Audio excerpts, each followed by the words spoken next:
So talk about Coach Boeheim. What was it like playing for him? And then give me your favorite Boeheim moment. It could be in the game when he curses somebody during halftime or whatever it is. Give me one of them.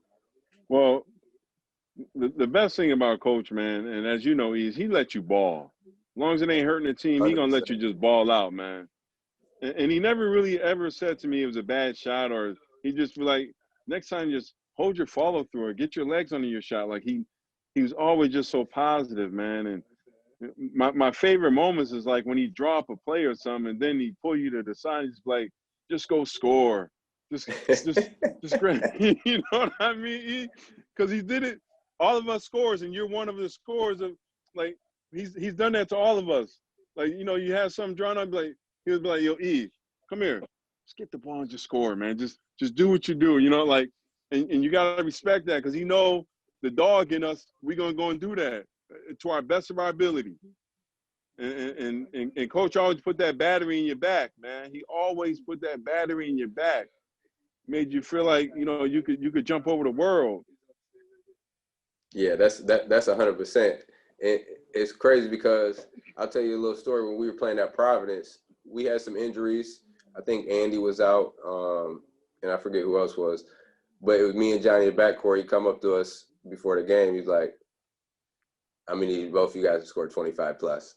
Like that, you know what I'm saying? Like it wasn't about, hey, this is the strategy, nothing like that. I need you guys to score 25 or more. That's it. So basically go out there and do your thing. Like, don't hold back. Don't hold back. Exactly. And the crazy thing is, hey, look, Dub, I think we ended up losing the game. It was like 105 to 102 or something, but Johnny had 31, I had 27. Like, you know what I'm saying?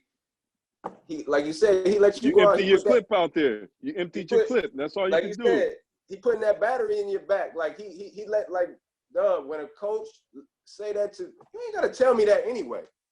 But when the man telling me that, oh yeah, you already come know. on, man. Like somebody in trouble.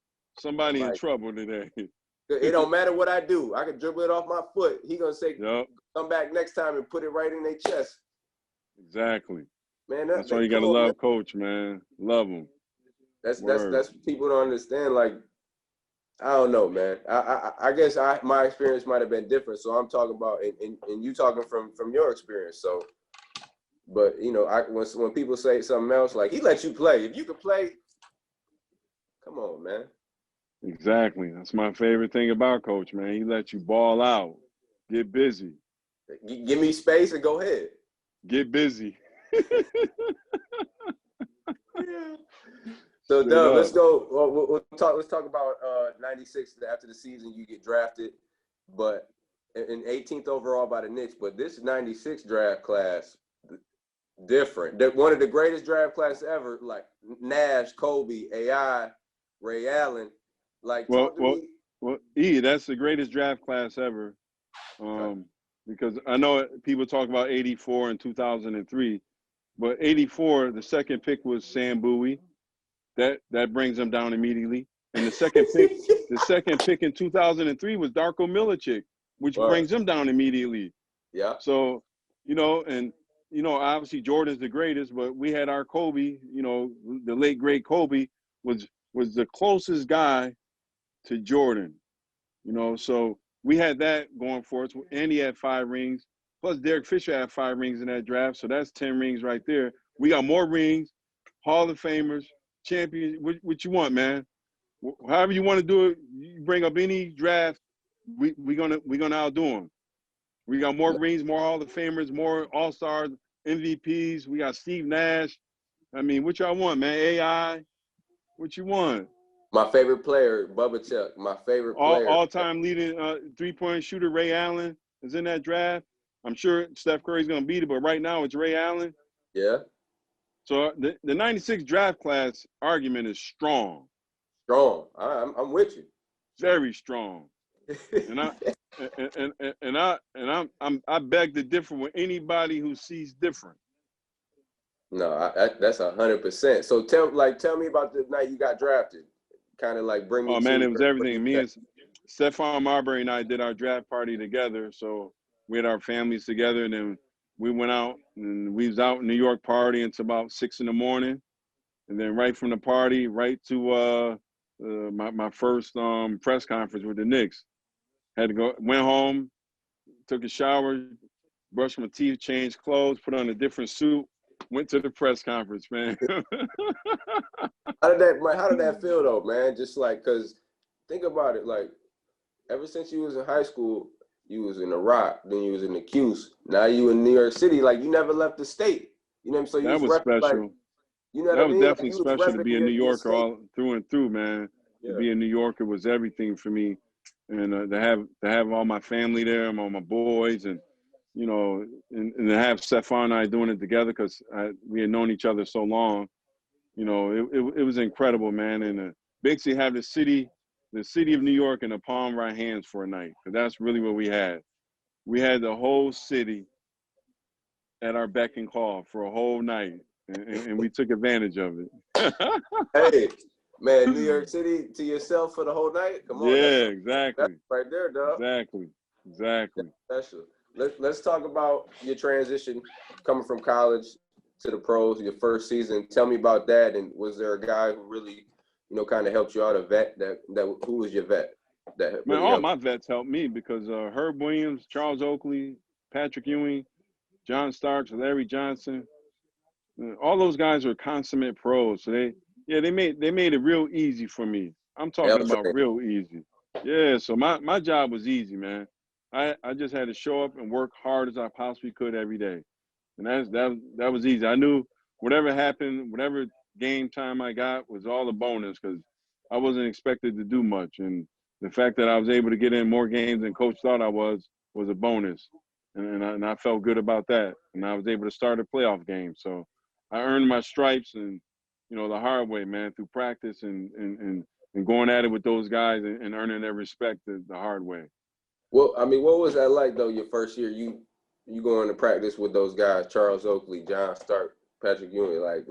Was it a lot of trash talking? Was it, you know what I mean? What was going on? Oh, it was a lot of trash talking, but it's very frustrating because the first 2 weeks of practice I didn't score, and I'm a scorer, and we played no fouls. Oh, So, come on, man. and Oakley was guarding me. You So already I'm know getting it was. fouled, crazy, no fouls called, and I finally heard Williams pull me inside, and he's like, "Young fella, Oakley's a great defender until you change direction on him." He's like, "You got to hit him with the cross, go between the legs." He's like, "Start doing that to him." I started doing that to him to the point where Oak started being like, "Hey, man, we got to play one-on-one after practice," because he wanted to start learning and picking up on my moves because I was starting to eat him up in practice a little bit. You know what I mean? Yeah. Giving him the business with the long crossover. Man, that's those names right there. That's special right there to be able to have that, dog. Man, Oak was a great defender. So was Larry Johnson. Both those guys were really, really good defenders. So I figured if I could score in them in practice, I could score in anybody, and that gave me confidence. Yeah. So you played 7 years in the league, 5 different teams: Knicks, Raptors, Pistons, Suns, Heat. But your second year with the Raptors, played all 82 games, averaged about 14-6. Was that your favorite organization to play with? If not, which one was it? No, the Knicks, all day, every day. Okay. Because when I first got to Toronto, they were new. They were just like their second year of existence. So we were like practicing at some defunct facility that wasn't fit for NBA guys, wasn't big enough for NBA guys. LA Fitness or something. It was worse than LA Fitness. It's like going to your uncle's basement, and he had some old school free weights, and he had an old school treadmill. He might have the little bike right there, the little. And he had the old school Rocky medicine ball. You know what I'm saying? That's what it was my first year in Toronto, man. The second year they stepped it up and they started putting some money behind it. They built Air Canada Center. They had Tracy McGrady and Vince Carter to build on, and those guys took it to another stratosphere. Without Tracy McGrady and Air Canada Center, I'm not sure what would have happened up in Toronto. But they had the perfect 2 guys open up that building. What about Miami? How is Miami? Miami was phenomenal, man, in terms of everything. Miami. Hey, no, I just remember the story you told me And we were, I want to say, 40 days, 40 days. Yeah, straight consecutive, man. It was just the whole team. It was crazy, man. Yeah. I mean, because you couldn't take it. It's like trying to take a night off. You was like, all right, I guess I'm not. You know what I mean? I guess I'm not. Man, come on. Miami in the league, that's a But on the challenge. low, man,